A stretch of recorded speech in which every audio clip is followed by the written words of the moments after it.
Who had the power to pull off 9/11 without a hitch? Who had the most pressing motive? Who had the money to pay for all of it? Who had control of the military and NORAD to force it to stand down while 4 passenger planes went to their designated targets? Who knew the intricacies of U.S. commercial flights to get around the FAA air traffic control? Who had the power, if needed, to operate planes by remote control? Who had control of the courts in the United States to make sure that no wrongful death claims were trial?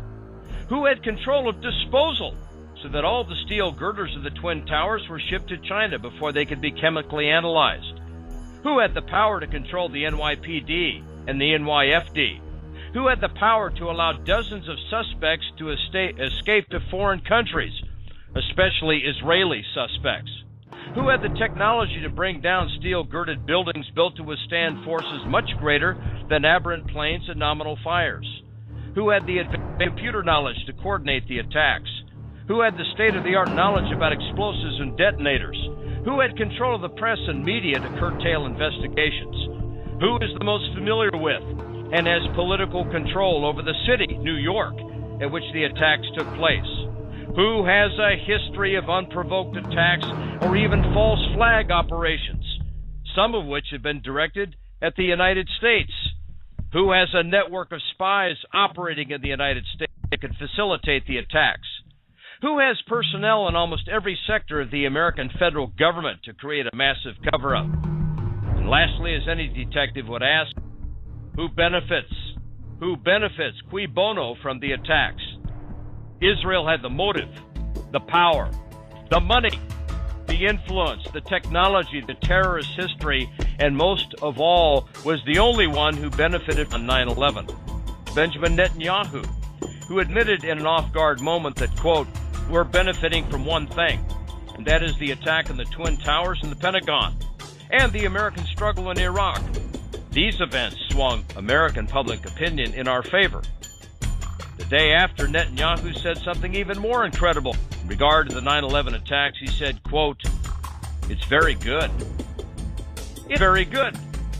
And of course, at a time when there was absolutely no confirmation of any of this, Ehud Barak is appearing in the London studio of the BBC.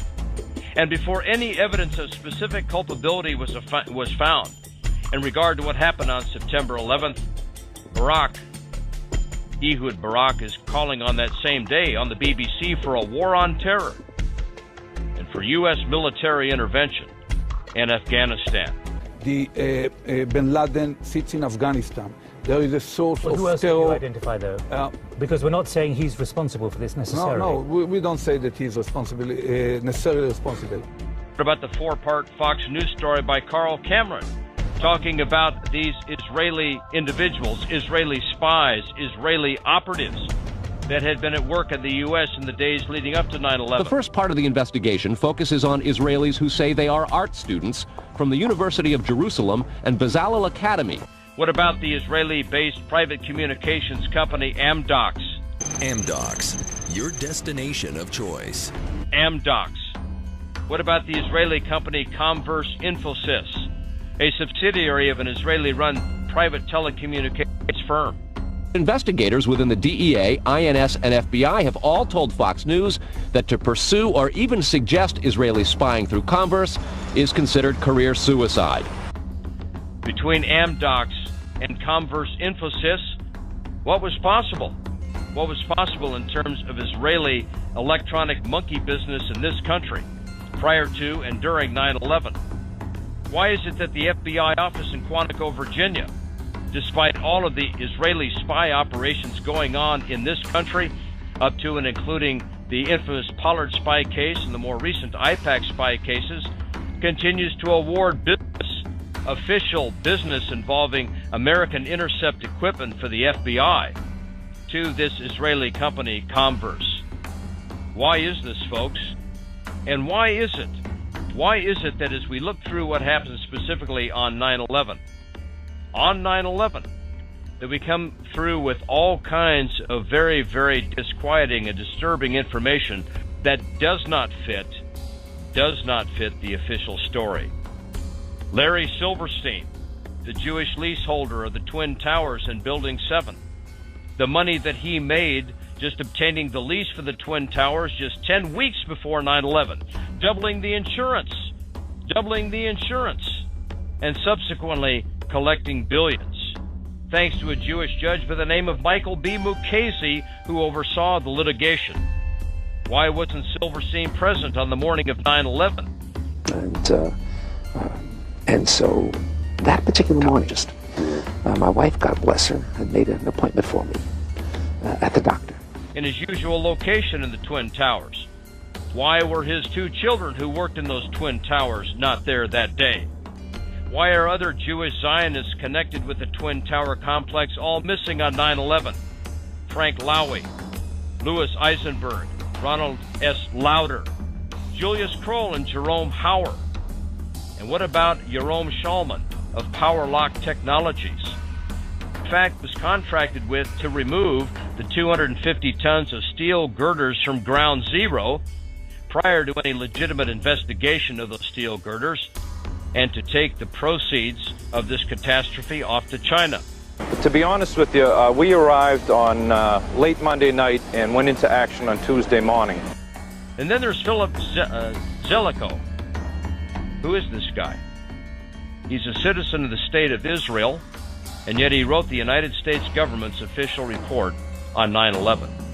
And then there's Rabbi Dov Zakheim, co-author of the infamous September 2000 People for the New American Century paper with Cheney, Rumsfeld, and Wolfowitz, entitled Rebuilding America's Defenses, which boldly advocated, quote, a catastrophic and catalyzing event like Pearl Harbor in order to get public opinion behind and to accelerate the United States over the Middle East on Israel's behalf. Zakheim, according to Robertson Jenis, and according to other researchers, was the Pentagon's comptroller from May the 4th, 2001 to March the 10th, 2004, during which over $3 trillion was reported missing by Donald Rumsfeld on September the 10th, just the day before 9/11. According to some estimates, we cannot track $2.3 trillion in transactions. What is the role of Rabbi Dov Zakheim in funneling F-16 and F-18 aircraft to Israel for only a fraction of their value? What about World Trade Center Building 7 and the scientific impossibilities there in regard to the official story as to how it came down? It came down, folks, courtesy of an order by Larry Silverstein to bring it down. Maybe the smartest thing to do is pull it. And they made that decision to pull, and then we watched the building collapse. And when we get into demolition, how can it possibly be that all of these scientists and physicists say that there is absolutely no way that those buildings could have come straight down in their own footprint, as the result of being struck by those aircraft? They came down, folks, by a planned explosion, an inside job unlike anything the world has ever seen. What about the 5 dancing Israelis who were caught celebrating 9/11 in 3 different locations that day? Down there, I see this van parked, and I see 3 guys on top of the van, and I could see that they were like happy. You know, they didn't look shocked to me. You know, they didn't look shocked. And whose vans subsequently picked up by the FBI in 3 different locations. How is it that these guys are arrested? You know, hollered over to my lieutenant, you know, I think that could be the van. We checked it out, and it was. How is it that they subsequently get back to Israel? How is it that 2 of the 5 have now been identified as agents of the Israeli Mossad? How is it that they were posing as Arabs running a New Jersey moving company? Amazingly enough, we have found the moving company where the 5 Israelis worked.